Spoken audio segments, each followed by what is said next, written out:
Some outboards weren't just unreliable, they were downright dangerous. Engines that flipped boats, caught fire, or even launched parts into the water at full speed. And here's the kicker. Every single one was real, sold to everyday boaters. From too much power to design disasters so bad, the Coast Guard had to step in. These are the 17 most dangerous outboards ever made. In 1985, OMC dropped a bombshell, the first ever production V8 outboard. At over 3.6 liters and later stretched to 4.0 liters, it packed more than 300 horsepower. On paper, it sounded incredible. In reality, it was often too much engine for the boats it was hung on. Put one on a light hull and you didn't just get speed, you got the real risk of blowing the boat over backwards. Torque steer was another danger. If you weren't braced, the wheel could yank out of your hands. Many first-timers learned the hard way that this wasn't an outboard you simply got used to. It demanded skill, and without it, disaster wasn't far away. Yes, it was thrilling. Yes, it became a racing legend. But for the average fisherman who just wanted to reach a spot quicker, this engine could turn a Saturday trip into an emergency call. If you think that V8 was insane, stick around. The ones coming up caught fire, got recalled, and even banned.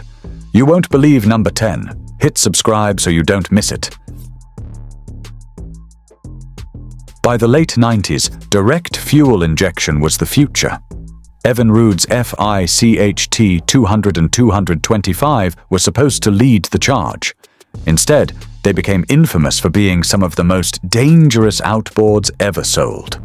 The US Coast Guard even issued advisories telling people to stop using them because of fuel leaks that could cause explosions. Imagine pulling the rope or turning the key, only to have your engine backfire and spit flames. That actually happened. Mechanics joked FICHT stood for Fire in Cylinders Happens Too, and it wasn't far from the truth. These engines had a real chance of turning your boat into a bonfire. For OMC, this wasn't just a black eye, it was a knockout punch. The company went bankrupt soon after, and many blame these ticking time bombs. They were more than unreliable. They were outright dangerous. When Evinrude launched the G2 in 2015, it looked like the future.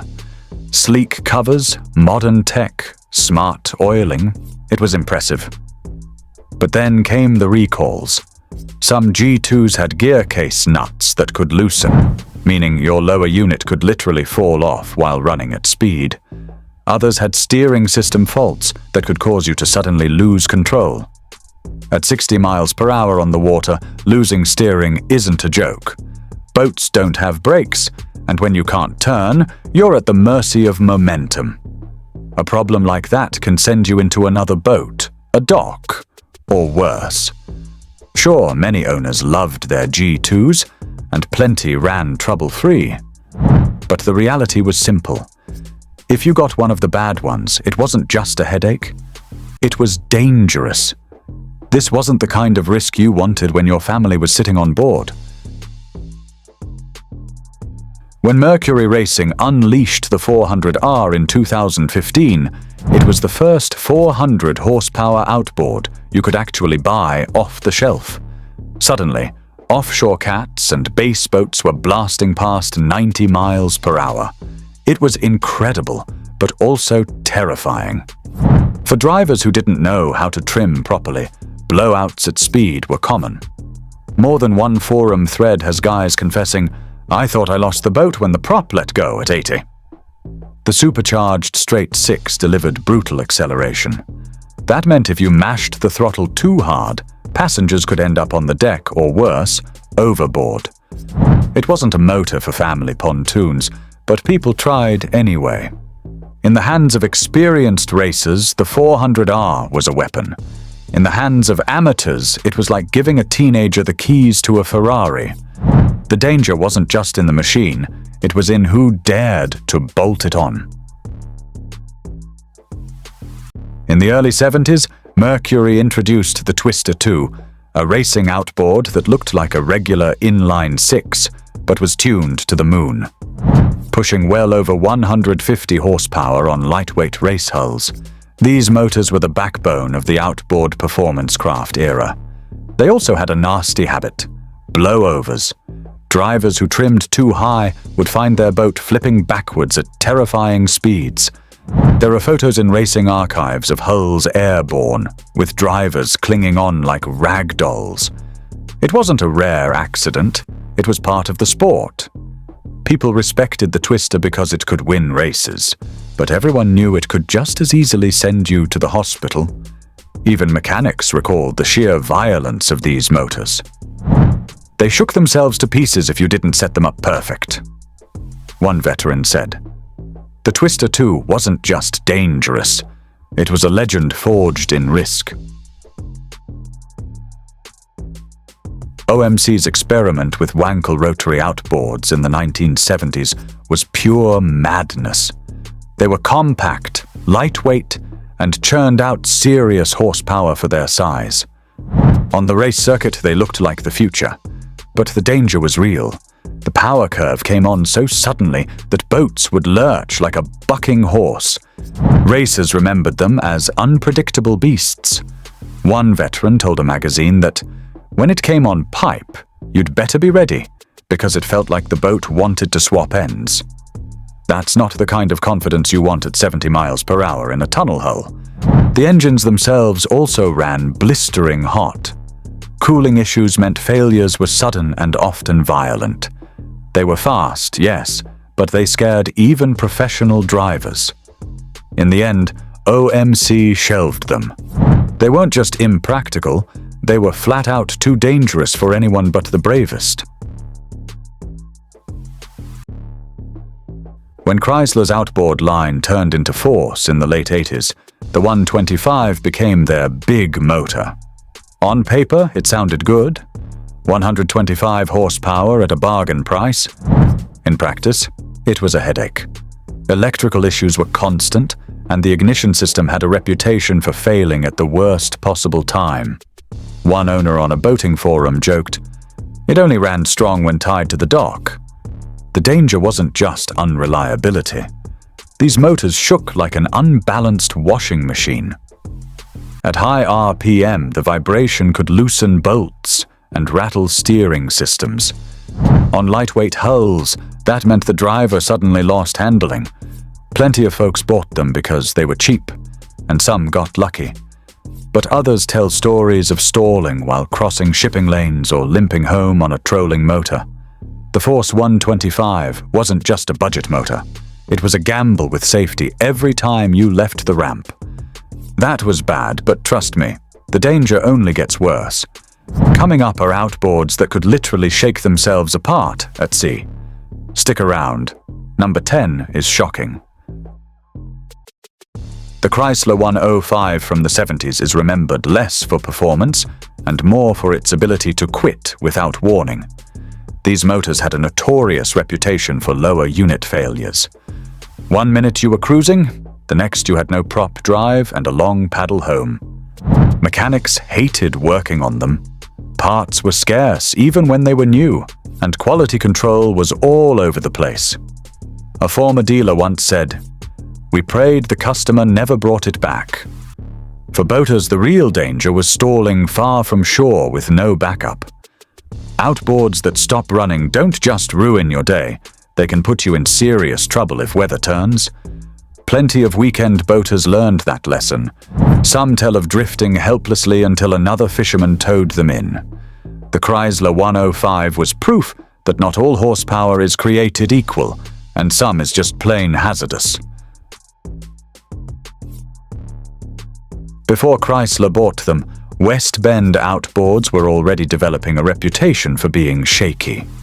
The 80 horsepower model from the early 60s was one of their biggest and one of their riskiest. The engines were crude, heavy, and prone to sudden power loss. Imagine trying to merge onto a freeway and your engine decides to nap. That's what running one felt like. Old-timers recall mid-lake cutouts where the motor simply shut off, leaving boats drifting in traffic. On busy water, that was dangerous. Restarting wasn't guaranteed either, since fuel and ignition systems were temperamental. Collectors today love them for nostalgia, but back then, frustration was the norm. One anecdote from a vintage forum sums it up. "It looked impressive on the transom, but I carried oars just in case." That says everything. The West Bend 80 wasn't just unreliable, it was a safety hazard dressed up as horsepower. When Yamaha released the F225 in the early 2000s, it was seen as a solid four-stroke option for offshore boats. But hidden inside was a serious problem. The midsection exhaust housing corroded from the inside out. Boaters discovered too late that the metal was literally rotting away, sometimes causing the motor to lose cooling and seize. The danger wasn't just a ruined engine. A sudden stall miles offshore can leave you stranded in rough seas. Some charter captains have written that they lost trips, and nearly their tempers, when a supposedly reliable Yamaha quit mid-ocean. Plenty of F225s ran fine for years, but enough failures happened that entire forums are still dedicated to Yamaha corrosion. The motor's nickname among salty mechanics? The silent killer, because you couldn't see the damage until it was too late. It was a ticking time bomb hidden under a glossy cowl. The Yamaha F350 V8 was supposed to be the ultimate offshore outboard when it launched in 2007. At 5.3 liters and 350 horsepower, it dwarfed everything else on the market. But early models had a nasty secret. The flywheel would wear out prematurely, creating violent vibrations that could shake the motor apart. Owners reported terrifying shudders at speed, and a few described losing power entirely mid-run. Imagine being 40 miles offshore and feeling your 700-pound outboard start hammering like a jackhammer. Not fun. Yamaha issued a service campaign, but by then the reputation was bruised. Plenty of these motors are still running today, but many owners carry spare parts and tools just in case. One captain wrote, "I love the grunt, but I sleep better with two of them because one will always act up." The F350 wasn't just powerful. It was powerful and unpredictable, which is a dangerous mix. In the early 2000s, Mercury Racing's ProMax and later 300X were the ultimate hot rod outboards. They could push base boats and tunnels into triple-digit speeds, and that was the problem. At 100 miles per hour on water, the smallest mistake can flip a boat in an instant. Drivers who ran these engines tell stories of torque steer so violent it ripped the wheel from their hands. One veteran racer admitted he learned to keep both hands locked at all times, or the motor would choose your direction for you. Blowouts were another risk if the prop lost bite. To experienced racers, this was thrilling. To weekend warriors, it was outright dangerous. Plenty of fast boats ended up wrecked because someone underestimated what 300 screaming horsepower could do. The ProMax wasn't just an engine. It was a dare. Hold on tight or get thrown. The Blackmax V6 was Mercury's big splash in the late 70s. At 175 horsepower, it turned family runabouts into speed demons. But with that power came a serious catch. Torque steer. Drivers who weren't ready could have the wheel ripped out of their hands. One old-timer recalled, "First time I opened it up, the boat turned harder than I did." The danger wasn't limited to steering. Set up wrong on a light hull, the Blackmax could chine walk so violently it felt like riding a rodeo bull. Many boaters thought they were buying a reliable family motor and ended up in a white-knuckle fight at speed. For skilled drivers, it was a thrill. For everyone else, it was an accident waiting to happen. The Blackmax 175 proved that speed sells, but safety sometimes gets left in the spray. In the late 90s, Mercury's 3.0-liter V6 motors were popular workhorses. But a recall revealed a hidden danger. steering arm bolts that could fail. Imagine cruising at 50 miles per hour, cranking the wheel, and suddenly having no steering. That's not just inconvenient, that's deadly. The US Coast Guard even issued safety circulars about it. Dealers scrambled to replace parts, but some failures happened before the fix. A few unlucky boaters reported losing control mid-run, spinning out across wakes or crashing into docks. While most were fixed under recall, the incident scarred the model's reputation. Boaters learned quickly that even a solid engine can turn dangerous if one critical bolt gives way. It was a sobering reminder that speed and trust in your gear go hand in hand. Tohatsu built a reputation for tough, no-nonsense motors. But the early TLDI 70 and 90 horsepower models had a serious design flaw. A bolt could rub against the high-pressure fuel filter, eventually wearing through and causing a fuel leak. Fuel spraying near a hot outboard isn't just risky, it's a recipe for fire. A recall was issued, but not before some owners discovered the danger the hard way. One described coming back to the dock and smelling raw fuel everywhere. Luckily, he shut down before lighting up the whole transom. It wasn't the biggest or fastest motor, but it proved that danger doesn't always come from horsepower. Sometimes it's the small parts rubbing in the wrong place that can turn a day on the water into a close call. Even the dependable brands can miss, and with Tohatsu, this was one of those misses. Honda has a reputation for bulletproof reliability, but even they slipped up. Several BF series motors, including the BF 115, 150, 200, 225, and 250, were recalled after it was discovered the vapor separator could overflow fuel. That meant gasoline could drip into the cowling while the engine was running. Combine that with a hot block or spark, and you've got a floating fire hazard. Some owners described coming back to the dock with the smell of raw fuel filling the air. A few even found puddles of gas inside the cowl when they pulled it off. Not exactly the kind of surprise you want at sea. Honda fixed the issue, but it proved that even the best brands aren't immune. For boaters who trusted the name, it was unsettling. A Honda that could turn into a Molotov cocktail wasn't what anyone signed up for. In the mid-90s, Evinrude introduced the Intruder 150 and 175, built on their 60-degree V6 block. They were marketed as tough fishing outboards with a little extra punch. On the water, though, they gained a reputation for something else: sudden failure at wide-open throttle. These motors were notorious for leaning out under load, melting pistons, and shutting down without warning. Imagine blasting across a lake at 65 miles per hour when your engine seizes. The nose drops, passengers lurch forward, and if you're unlucky, you're suddenly sideways across your own wake. More than one base angler recalls losing the ride home after their shiny new Intruder decided it had had enough halfway through a tournament. Mechanics from the time said rebuilds were common, and the joke was that the name Intruder fit perfectly, because it intruded on your weekends with blown power heads. Dangerous. Absolutely. It wasn't just unreliable, it could put you in real trouble. And there you have it, 17 of the most dangerous outboards ever made.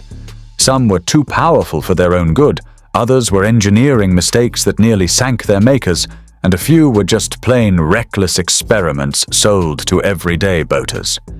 They left behind stories of blowovers, fires, and breakdowns that are still talked about today. If you enjoyed this ride through boating's wildest mistakes, hit that like button and subscribe. We've got plenty more outboard legends, disasters, and surprises coming your way. And let me know in the comments, which of these engines would you never want on the back of your boat?